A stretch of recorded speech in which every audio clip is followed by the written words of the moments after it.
એશિયાનું સૌથી મોટું ગણાતું marketing yard એટલે ગોંડલ માર્કેટિંગ યાર્ડ. અને શું ગોંડલ માર્કેટિંગ યાર્ડમાં કપાસના મુદ્દે ખેડૂતો સાથે કડદો થઈ રહ્યો છે? એક વિડીયો સોશિયલ મીડિયામાં વાયરલ થયો અને સવાલ ઊભા થયા કે એશિયાના આ સૌથી મોટા માર્કેટિંગ યાર્ડમાં શું ખેડૂતો સાથે કપાસમાં કડદો કરવામાં આવી રહ્યો છે? જોઈએ આ રિપોર્ટ. નમસ્કાર, હું છું ગોપી ગાંગર અને આપ જોઈ રહ્યા છો નિર્ભય ન્યૂઝ.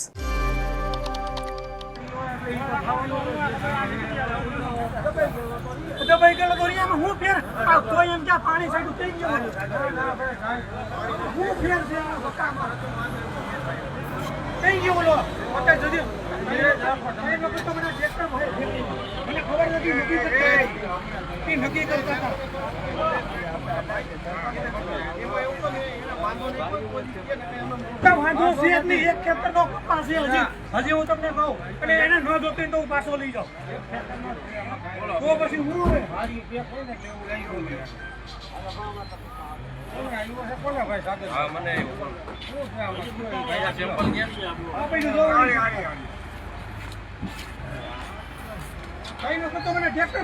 કરજા કાન ઉપડ્યું. ઓ ભાઈ, કરજા કાન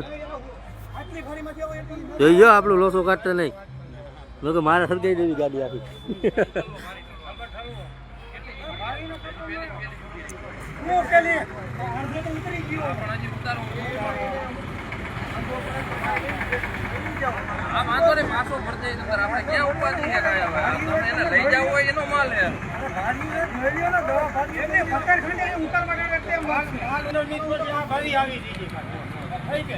ભીની થઈ જાય બાબા ડાક્ટર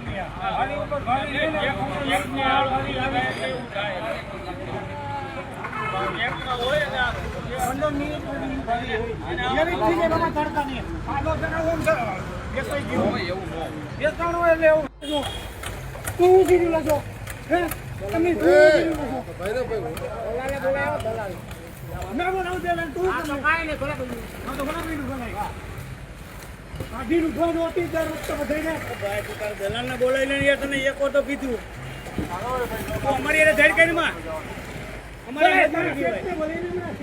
આપણા બધા બોલાવી દલાલ ને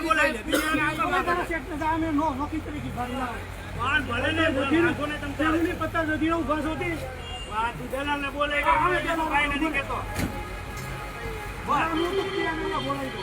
મને કઈ વાંધો નથી. દલાલ ને બોલાવી મારો હા પાડે. ગોંડલ માર્કેટિંગ યાર્ડનો આ વિડીયો હવે સોશિયલ મીડિયામાં વાયરલ થઈ રહ્યો છે. આ વિડીયોની પુષ્ટિ નિર્ભય ન્યૂઝ નથી કરતું, પરંતુ જે રીતે સોશિયલ મીડિયાની અંદર આ વિડીયો વાયરલ કરવામાં આવી રહ્યો છે, આ વિડીયો આમ આદમી પાર્ટીના યુવા નેતા યુવરાજસિંહ જાડેજા દ્વારા ટ્વીટ પણ કરવામાં આવ્યો છે અને કહેવામાં આવી રહ્યું છે કે ગોંડલનું માર્કેટિંગ યાર્ડ જે છે એ કંસનો દરબાર અને કડદા પ્રથાથી ખેડૂતોનું શોષણ થઈ રહ્યું છે. સ્પષ્ટ છે કે અહીંયા આગળ ખેડૂત પોતે કપાસ લઈને માર્કેટિંગ યાર્ડમાં પહોંચે છે. માર્કેટિંગ યાર્ડમાં તેની સાથે કડદો કરવામાં આવી રહ્યો છે અને આ કડદો કરનાર વ્યક્તિ જે છે તે પણ માર્કેટિંગ યાર્ડના ડિરેક્ટર અને તેમની પેઢી છે. આમ તો ડિરેક્ટર જે હોય છે તે માર્કેટિંગ યાર્ડમાં પોતાની પેઢી નથી ચલાવી શકતા, પરંતુ અહીંયા તેમનો દીકરો જે છે તે પેઢી ચલાવી રહ્યો છે. તેના ઉપર આ આરોપ લગાવવામાં આવી રહ્યો છે અને જે નામ અમારી પાસે સામે આવ્યું છે તેના પ્રમાણે, કારણ કે આ જે આખી ડિટેલ્સ છે યુવરાજસિંહ જાડેજા જે આમ આદમી પાર્ટીના યુવા નેતા છે તેમના દ્વારા ટ્વીટ કરવામાં આવી છે.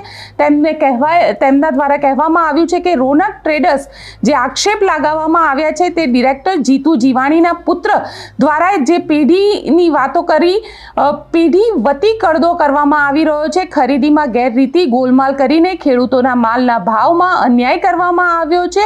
યાર્ડના સત્તાધીશોના વર્તમાન વલણને જોતા આ કથિત કડદા કાંડ વધુ વિકસિત થઈ શકે છે. તેની અસર યાર્ડના વહીવટી અને પારદર્શિતા પર પડી રહી છે.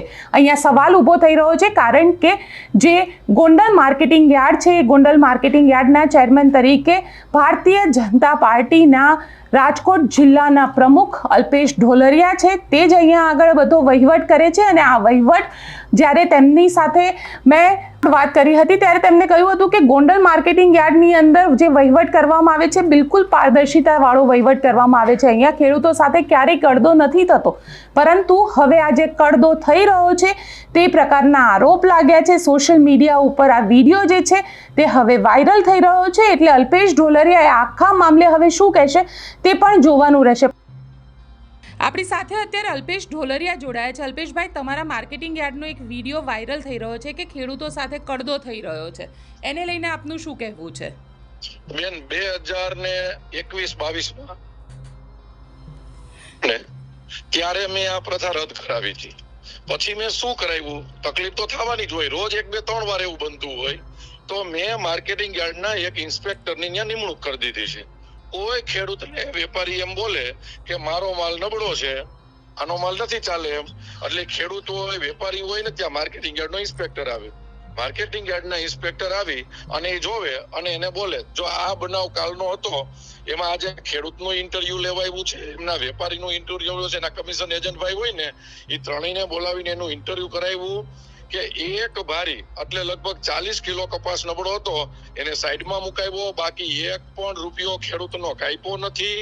અને એ ખેડૂત એના મોઢેથી બોલે છે કે માર્કેટિંગ યાર્ડે મને સંતોષ થાય ને એવી કામગીરી કરાવી અને મને 1 રૂપિયો કાપ્યો નહીં, અને મને પૂરેપૂરો જી ભાવે માલ ગયો તો ને એટલા જ પૈસા માર્કેટિંગ યાર્ડે અપાવરાવ્યા. એનું જ અમારું કામ છે. તો કોઈ વેપારી એમ બોલે કે આ ખેડૂતનો માલ નબળો છે, અને ગોંડલ માર્કેટિંગ યાર્ડ એવું છે કે ત્યાં ખેડૂત બિચારો નથી થતો, ત્યાં અમારી વ્યવસ્થા એમની સાથે હોય છે, અને અમારું માર્કેટિંગ યાર્ડ અને હું એ ખેડૂતના પ્રતિનિધિ છે, એટલે મારો ખેડૂત અહીંથી નિરાશ થઈને જાય જ નહીં. અને ગોપીબેન, હું તમને કહું છું કે તમે ઈ ખેડૂતના તમને નામ નંબર અપાવીશ, તમારે એને વિડીયો ફોન કરી લેવાનો અને એને પૂછી લેવાનું કે ગોંડલ માર્કેટિંગ યાર્ડમાં તમે ઓક્શનમાં હરાજીમાં જે ભાવ થયા હતા એટલા જ ભાવ મળ્યા કે ઓછા મળ્યા, એને પૂછી જોજો બેન. બિલકુલ અલ્પેશભાઈ, અમારી સાથે જોડાવા માટે આપનો ખૂબ ખૂબ આભાર. અહીંયા સ્પષ્ટ છે કે બોટાદની અંદર જ્યારે કડદાકાંડને લઈને આંદોલન કરવામાં આવ્યું, ખેડૂતો સાથે આંદોલન કરવામાં આવ્યું, ત્યારે ત્યાં લાઠીચાર્જ કરવામાં આવ્યો. ત્યારબાદ ભાવનગરનો પણ એક વિડીયો જે છે તે સોશિયલ મીડિયામાં વાયરલ થયો હતો, અને હવે એશિયાની સૌથી મોટી માર્કેટિંગ યાર્ડ હોવાનો દાવો કરતી ગોંડલ એપીએમસીનો પણ હવે આ જે વિડીયો છે તે સોશિયલ મીડિયામાં વાયરલ થયો છે. આપ શું માનો છો? મને કોમેન્ટ બોક્સમાં ચોક્કસથી લખીને જણાવજો, અને અમારી ચેનલ નિર્ભય ન્યૂઝને લાઇક, શેર અને સબસ્ક્રાઇબ કરવાનું ભૂલશો નહીં. આભાર.